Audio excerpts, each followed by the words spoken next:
now is to introduce and invite some distance from the house, so I ventured forth tentatively to ask what she wanted. She promptly started walking towards me, and as she approached, I realized she was the one and only Rekha, sultry siren of the silver screen. I gathered my wits and said, "You worked on a film made by my brother in law, Basu Bhattacharya."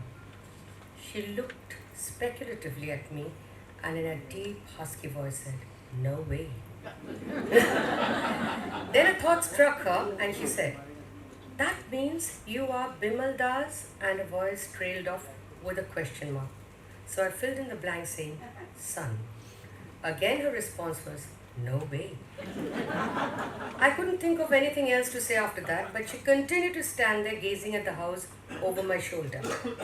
So I asked her, "Would you like to come in?" She promptly said, "I would love to." I think she was waiting to be asked. I ushered her inside and she stood stock still in the middle of the living room while her eyes moved all around the room, taking in every detail, and then came to a standstill on me. She breathed, "I love your home. It's so..." And then she paused dramatically. I waited expectantly for her to complete the sentence. She continued, "It's so me."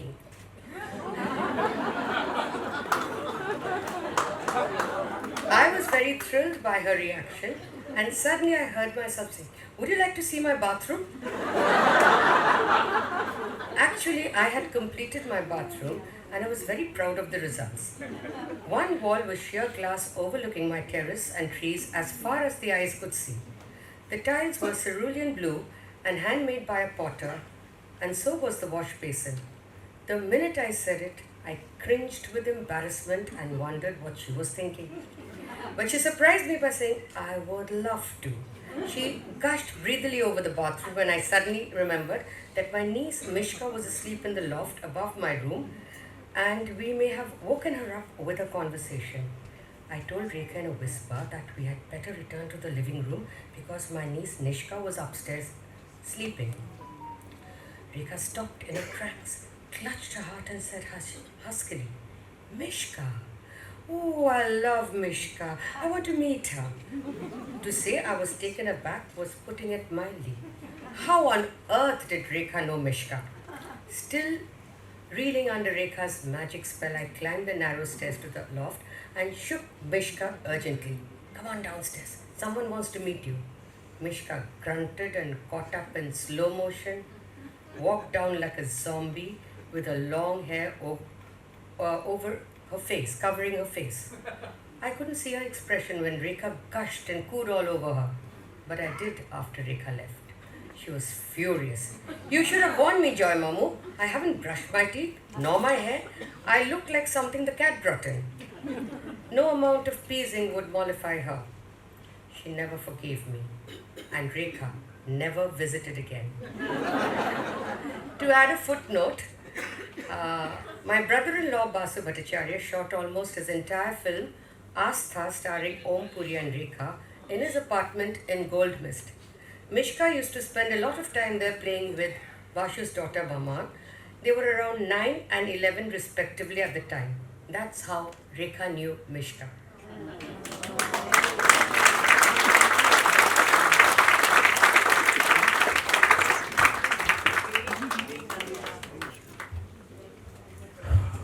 Let's hear it for the fabulous Nandita Puri.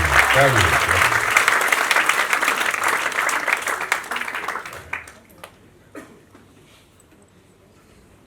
The next story I'm going to read is called Goan Crazy. Trikal, my second film assisting filmmaker Shyam Benegal, was a roller coaster ride. It was set in Goa in a sleepy village called Lutolin, shot almost entirely inside a grand mansion dating back 300 years, the amazing home of cartoonist Mario Miranda. It had two vast and ornate ballrooms and an exquisite wooden chapel. The film was set during the time of the liberation in 1961, so the characters were all dressed in beautiful dresses, suits and hats, transporting us into a bygone era. During the shoot of Trikal, I became convinced that there was something in the air of Goa which dramatically increased one's libido and thirst for alcohol. Consequently, the off-screen liaisons were far more interesting than the ones on screen. And almost all the actors would get drunk during the shoot. There was a small bar conveniently situated just outside the gate of the villa, and beer was 6 rupees a bottle. It was an irresistible combination. So if any actor was not to be found in the villa when required for a shot, I knew exactly where to find him. It was quite clear from day one that everyone was on the make. So it was no surprise to anyone when an actor and an actress, both married but not to each other, were seen holding hands and exchanging amorous glances. But it was certainly a surprise when the two of them sauntered up to me one evening and coolly proposed a menage a trois. I wish I hadn't refused, because no one has made me the offer again. In the meantime, my roomie, a young actor, started a dalliance with a much older actress known for her expertise in seduction and the ways of love. Finally, I had to exchange places with the actress one night at my roomie's request to facilitate their amorous pursuits. But I hadn't reckoned on being propositioned by the actress's roomie, so I spent most of the night sleepless and cowering under the covers. But that wasn't all. I had more excitement lined up for me. One evening, my roomie and I were unwinding after a hard day's work when there was a knock on the door. My roomie opened the door and a singer actress pushed past him, made a beeline for my bed, lay down and wrapped herself around me. My roomie stifled a laugh but walked out discreetly, leaving me alone to fend for myself against this man-eater. I extricated myself with difficulty. She was furious and stormed out cursing me. But it didn't take her long to recover. I found her making out with a Goan singer at the back of the costume room the very next day. The elderly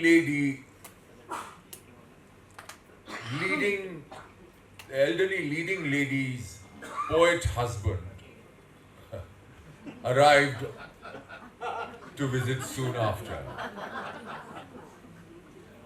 God bless his soul, he was a good friend of mine.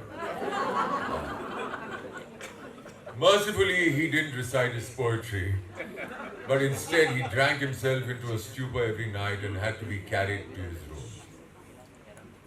His wife would burst into tears at the sight, and we would be terribly embarrassed but pretend not to notice and beat a hasty retreat. We all heaved a collective sigh of relief when he left. It was chaotic being on location because I had to do the work of 3 people. One of my co-assistants was a senior crew member's wife who came on board just on a whim. Shyam gave her the job of the dialogue assistant for the experience, which meant she had to keep check that the actors were following their lines correctly. Only when the dialogues began going all over the place did we discover she was deaf. So I had to take over her job. Unfortunately, I had to take on the job of another co-assistant too. He was the young nephew of an internationally acclaimed filmmaker. All the equipment had been hired from his uncle's firm, so the technicians were his bum chums. When he wasn't shooting the breeze with them, he was climbing trees, which seemed to be a passion with him. That didn't leave him much time to be on the set. As a result, I was a nervous wreck by the time the shoot got over.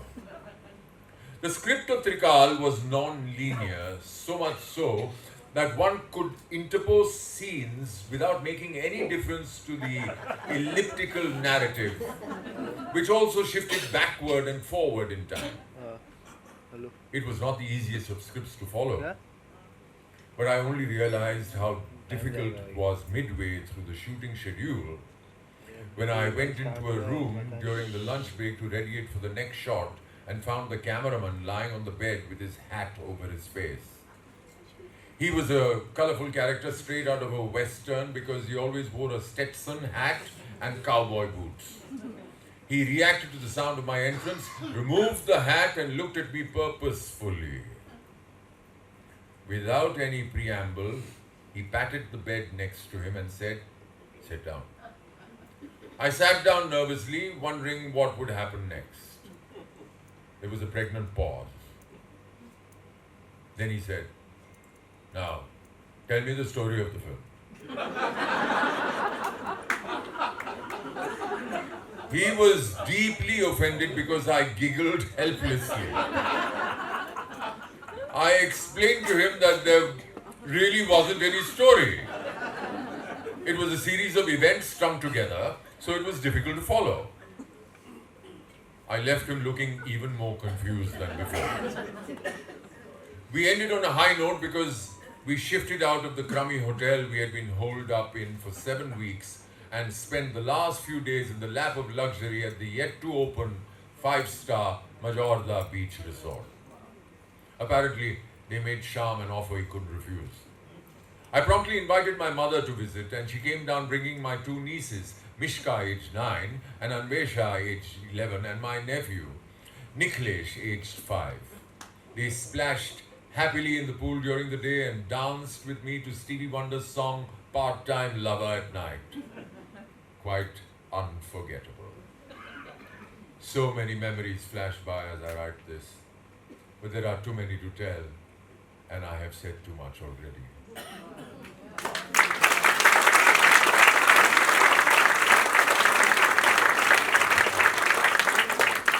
By Dinesh Raheja and of course Joy. So can we have you all on stage, please?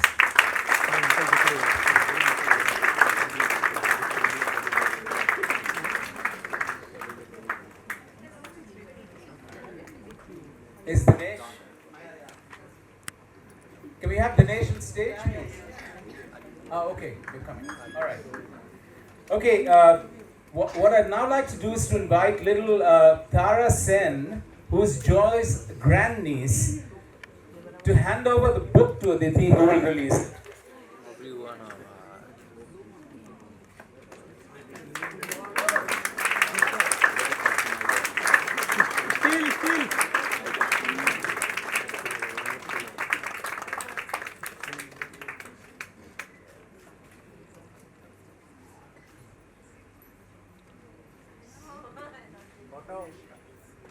That's Dinesh Raheja coming up on the stage.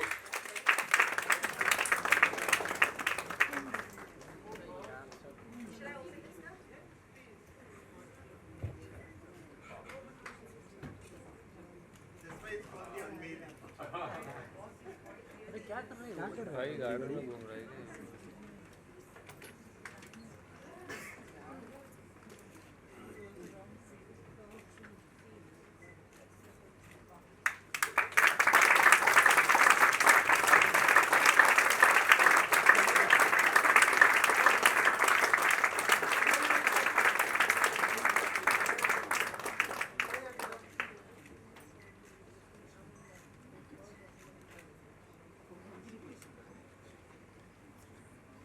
Could we have a mic? Aditi, would you like to say a few words?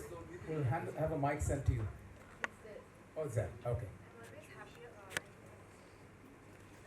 I'm always happier in front of a camera. I don't know if this mic is working, but I think I can manage. It is?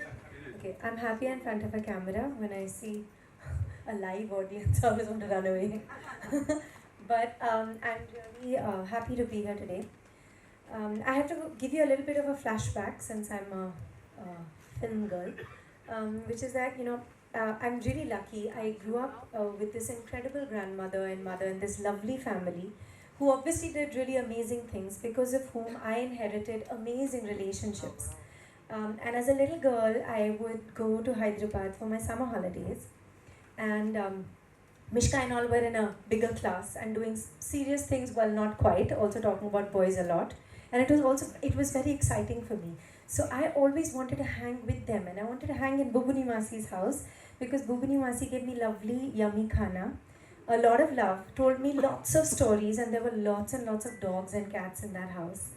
And a lot of the stories in Joy Mamu's book, I also inherited Joy Mamu thanks to these lovely people. So I inherited a Mamu, A lot of the stories in Joy Mamu's book, I've heard from Bhupani Masi because I would go running off to her because she was such a good storyteller, like my grandmother and mother. And I would say, tell me a story, and she would tell me stories from this home that we saw this beautiful film about, and from their lives and from their childhood, and about various uncles and aunts, and it was all so mesmerizing. And I have repeated those stories too. I don't know if the details of those stories are correct, but now I can correct them because I have this book. And I have to say that I enjoyed reading it so much. I read a little bit today because it's literally how Joy Mamu talks. And it makes it so much fun. And so many of the stories are familiar to me, including Trikal, which was filmed in my Bua's house. In Goa, Mario Miranda's house. So I kind of I of course wasn't around then, but these are all things that I kind of have some kind of connection to, so I really enjoyed it so much, Joy Mamu. I hope lots of people read it and enjoy it. Thank you, Aditi. So Tara will come up now and present a bouquet to Aditi.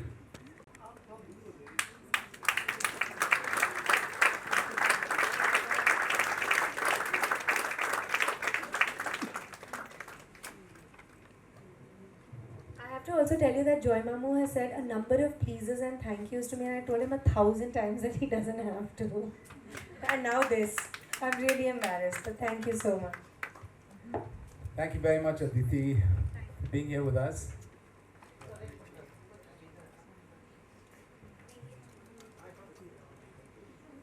This is bigger than I am.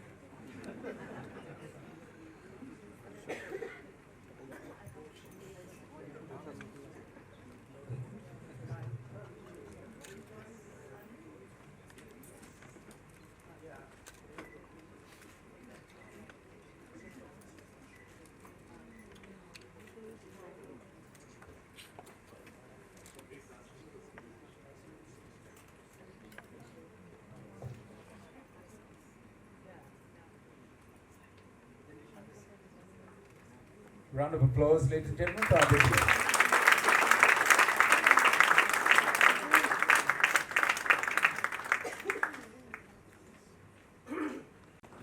He's also an accomplished poet, haiku writer, film historian, and YouTuber.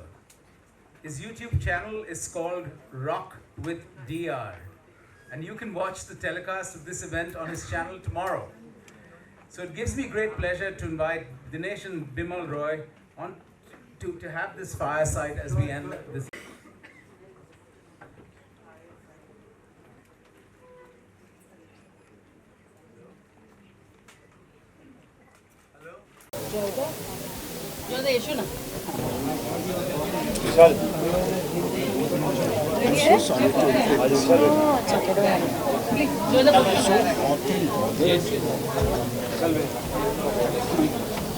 My God. I've seen this.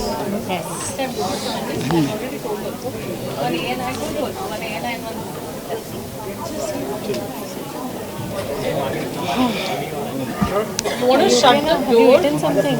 Someone told me you want to shut the door? I've never seen you with so many camera and microphones. I thought it was a nightmare. No, I'm petrified. Where's good luck? Have something to eat. I'll just join you. Thank you.